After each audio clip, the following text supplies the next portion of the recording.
Hi everyone, welcome to Learn English with Miss. In today's lesson, we will learn how to insert a live active timer in a Bitmoji classroom or on a Google Slides presentation. The first thing I will do is show you how to get that onto our slides presentation, and then I will leave the steps with you so you can use it for next time.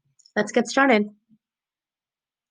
The first thing we will do is click on Insert and then Video. Once we do that, we can type the amount of time that we want. And then in this case, I have 3-minute timer written down. So I'm just going to go with that and hit enter.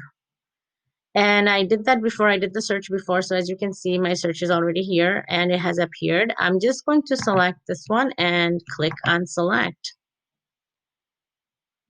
Now, as you see, I have my timer on my screen. I can resize it to my liking. I like it to be a little bit smaller, so it looks like it's a clock on the wall, which looks really cute for our students. And then even once you have it on the location that you want, you can move it around. And after you do that, you can see, test it out. As you can see, it does work. Okay, so now let's look at it in present mode.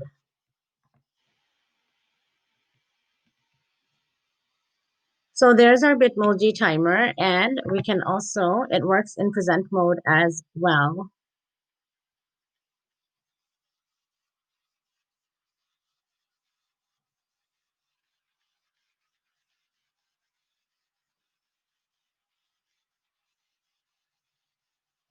And that's our timer, and that's how we insert it. And now, as mentioned before, I will leave the steps with you.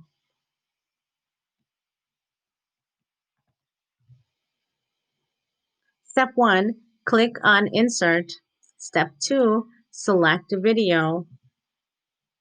Step 3, in the YouTube search bar, type 3-minute timer or whichever time frame you want. Step 4, select the timer of your choice by clicking on it. Step 5, after you have selected the timer of your choice, click on Select towards the bottom of the screen. So there you have it, folks. We just inserted our very own live active timer into our Google Slides presentation or onto our Bitmoji classroom. Thank you for watching and learning with me. I'll see you again next time. Bye-bye.